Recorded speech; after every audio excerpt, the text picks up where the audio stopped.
Fala galera, tudo bem com vocês? Na aula de hoje nós vamos falar sobre a Revolução Francesa. Mas antes disso, eu quero pedir para vocês se inscreverem no nosso canal, darem like nesse vídeo e ativarem o sininho. E agora, bora para a aula! Então gente, antes de começar a nossa aula de fato, se você não assistiu a nossa aula que conta sobre como era a sociedade francesa e como que ela vai chegar até a Revolução de fato, você precisa correr lá para assistir, porque se você não assistir essa aula, vai ficar um pouquinho difícil de você entender como realmente a França chegou até a Revolução. Então, gente, após o fracasso da reunião dos Estados Gerais, as ruas de Paris, estavam tomadas pelos revolucionários. Entre os dias 13 e 14 de julho de 1789, Paris assistiu uma série de manifestações e revoltas. Gente,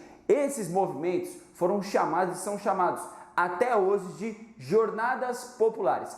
Guardem esse nomezinho que ele é muito importante. O que aconteceu? Roubos em mercados e em armazéns, ataques a instituições públicas mostravam o tamanho da indignação da população e o radicalismo da população.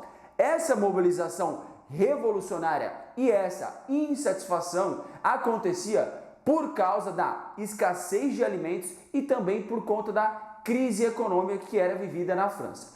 O ponto mais alto dessa revolta aconteceu no dia 14 de julho, quando os cidadãos de Paris tomaram a Bastilha. Já ouviram falar na queda da Bastilha? Essa mesmo. A prisão de Paris também foi tomada e até mesmo o arsenal militar. Gente, muita atenção aqui. O arsenal militar era o maior símbolo do absolutismo francês e simplesmente os manifestantes tomaram ele de assalto e fizeram com que a revolução acontecesse. Mas calma aí que a revolução está apenas começando e nela não existia uma liderança ainda muito definida, mas durante a aula a gente vai entender que tem um cara aí que vai ser chave nesse processo. Então, seguindo aí a nossa linha do tempo, estamos em agosto de 1789. A Assembleia Nacional Constituinte acabou com o dízimo eclesiástico e todas as obrigações feudais que os camponeses tinham. Ou seja, prestem atenção, o terceiro estado, gente, que era o mais pobre, que também tinha os burgueses, conseguia mais uma vitória. Depois disso, gente, a Assembleia também aprovou a Declaração dos Direitos do Homem e do Cidadão. Gente, essa declaração vai ser um marco na história do mundo todo até hoje. Nessa declaração havia 17 artigos. No geral, ela dizia e estabelecia a igualdade de todos os homens perante a lei e ela também determinou que a liberdade, a propriedade privada, a segurança e a resistência a qualquer tipo de opressão aos direitos naturais ninguém poderia contestar, certo? Então, aí é os ideais do iluminismo. Então, percebam, gente, antes a França ela era dividida entre o primeiro e o segundo estado, que eram ali os mais privilegiados, então tinha o clero e a nobreza, enquanto o terceiro estado era o mais pobre, mas que continha uma burguesia. Com a Revolução foi declarado que todo mundo seria igual, independentemente de onde nasceu, de quem é filho, de todos esses privilégios que eram coisas do passado, certo? De coisa lá da época feudal, que a gente tem uma aula aqui no nosso canal só sobre isso também. Seguindo com a nossa linha do tempo, estamos em setembro de 1791.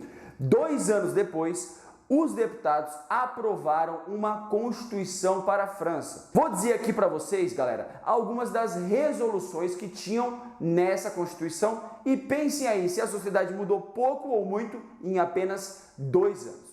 O poder do monarca foi subordinado à Constituição, ou seja, agora ele não poderia simplesmente fazer o que ele queria, ele precisava seguir a lei. O poder foi dividido em 3 instituições e isso acontece até os dias de hoje: o executivo, o legislativo e o judiciário. Outra coisa é, as restrições mercantilistas e feudais acabaram. Isso quer dizer que agora o livre comércio está estabelecido e, lógico, a burguesia gostou muito disso. Por último, galera, eu vou falar aqui de duas leis que vão demonstrar o tamanho da contradição que existia também dentro da Revolução Francesa.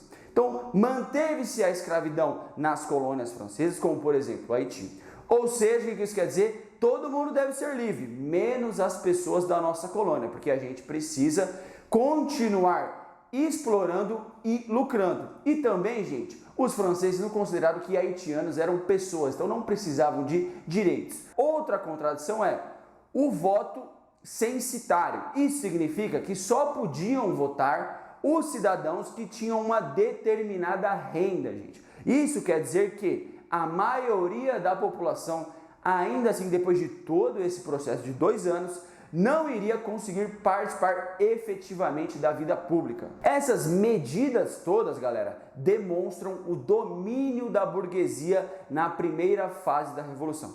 Por que domínio, professor?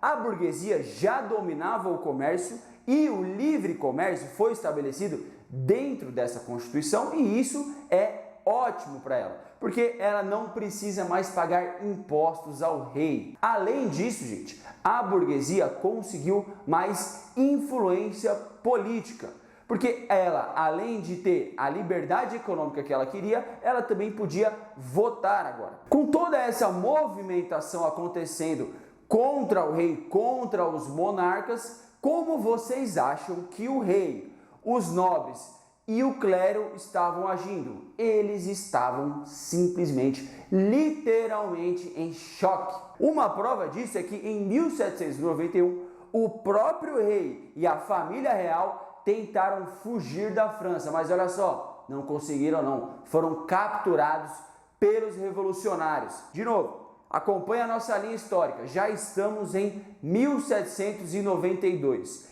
Nesse ano, gente, para piorar o contexto de crise dentro da França, a França entrou em guerra com a Áustria e com a Prússia. Essas duas estavam também em choque, porque tinham medo que a revolução se espalhasse para dentro do território delas. Então, o que eles queriam fazer? Acabar com a revolução na França. Então, percebam que a história da revolução foi se expandindo para outros territórios. Essa guerra que eu acabei de falar para vocês vai ser estratégica para quem não queria a revolução na França.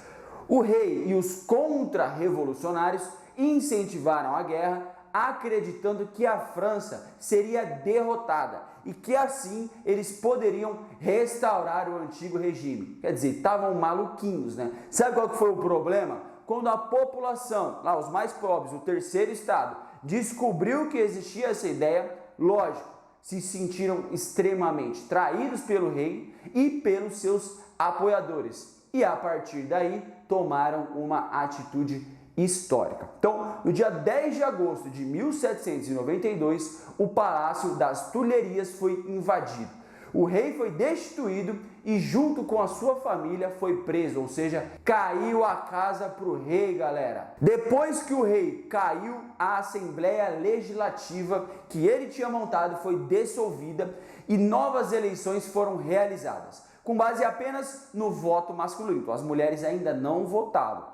Após isso, se formou uma nova Assembleia. Essa Assembleia, gente, guarda esse nomezinho, ficou conhecida como Convenção Nacional. Essa Assembleia, ela era composta por diferentes grupos, então tinha diversos grupos que estavam ali naquela Assembleia, mais especificamente 4 grupos, que é o que eu vou falar aqui para vocês. Os mais famosos, os revolucionários.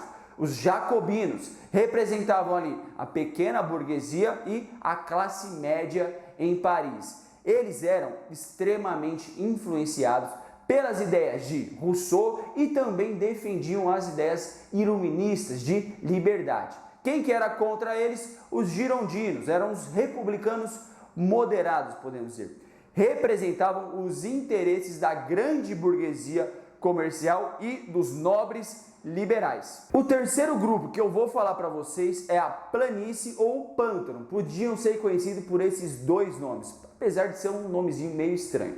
Eles tinham posições de centro, certo? E opunham-se ao setor mais radical. Então era aquela galera que estava meio no muro. E por último, existiam os Cordeliers. Gente, eu não sei falar muito bem francês. Eles eram ligados aos republicanos e defendiam mudanças mais profundas na sociedade. As principais reivindicações deles eram principalmente a reforma agrária. Não percam a nossa linha do tempo. Já estamos em 1793. Por conta da pressão que o rei Luís XVI sofria dos jacobinos e da população de Paris, ele foi julgado, acusado de traição e morreu na guilhotina, gente. 9 meses depois, a esposa dele também morreu na guilhotina. Então isso quer dizer que o povão da França não estava de brincadeira não, certo, galera? Nesse processo, a influência dos jacobinos dentro da Revolução foi crescendo, obviamente, como a gente acabou de ver. Eles acabaram de tomar o poder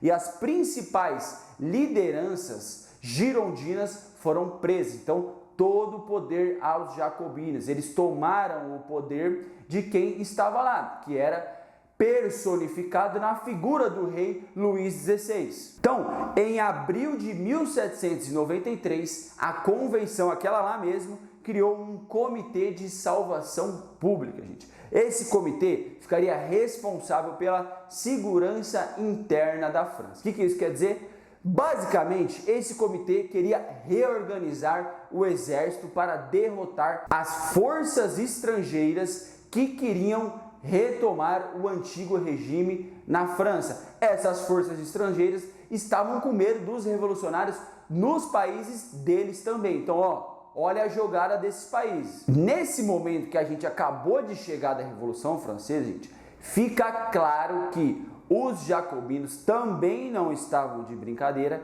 e iriam matar quem precisava para nunca mais o antigo regime voltar ao poder. Esse período que eu estou acabando de falar aqui para vocês, dos jacobinos no poder, ficou conhecido como terror jacobino. E o principal líder desse movimento era o tal do Robespierre. Galera, para vocês terem uma ideia, entre 1793 e julho de 1794, mais de 300 mil pessoas foram presas e cerca de 17 mil foram executadas na guilhotina. Todas essas decisões que eu estou falando aqui para vocês eram tomadas no Tribunal Revolucionário, mas não se enganem, o governo jacobino não tinha só essa questão de matar os seus opositores.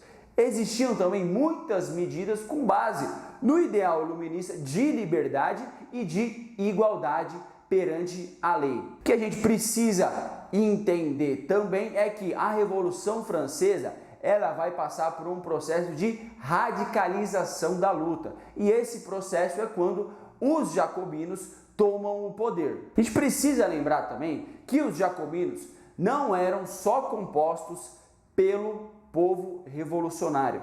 Existiam também a burguesia e essa burguesia estava também bem assustada com a radicalização do governo e as execuções das pessoas. Lógico, né, gente? Os burgueses eram aqueles que comandavam os negócios, certo? Nesse momento, a burguesia percebe que está muito radicalizado e que isso não faz bem para os negócios dele. O que eles vão querer? Que a mobilização popular pare um pouco, e é nesse momento que os girondinos e alguns burgueses jacobinos começam ali a negociar e assumem o poder em 27 de julho de 1794. Expulsam os jacobinos da convenção e ainda por cima, como forma de vingança, executam e prendem vários jacobinos, inclusive o maior líder deles, o tal do Robespierre. Depois disso, gente, em 1795 foi eleito um novo diretório, um novo governo,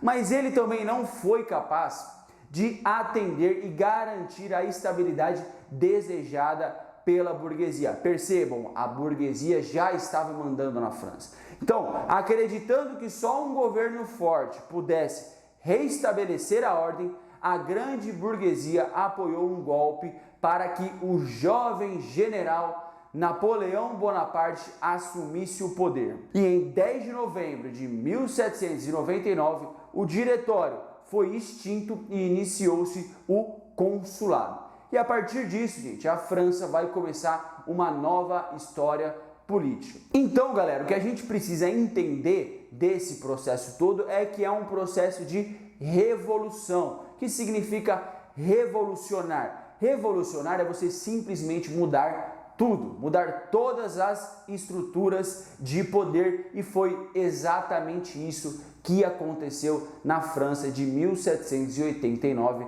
até 1799, quando o jovem Napoleão Bonaparte assume o poder. Mas isso é um assunto para a nossa próxima aula. Vamos seguir, que eu vou fechar de um jeito bem legal aqui com vocês. Então, esse dia histórico, dia 14 de julho de 1789, celebra até hoje a União Nacional e está associada à queda daquela Bastilha que eu acabei de falar para vocês, que é a data símbolo da queda do absolutismo do país. E essa memória é que faz o dia 14 de julho o dia mais importante do calendário cívico da França. Bom, gente, essa foi a nossa aula de Revolução Francesa de hoje.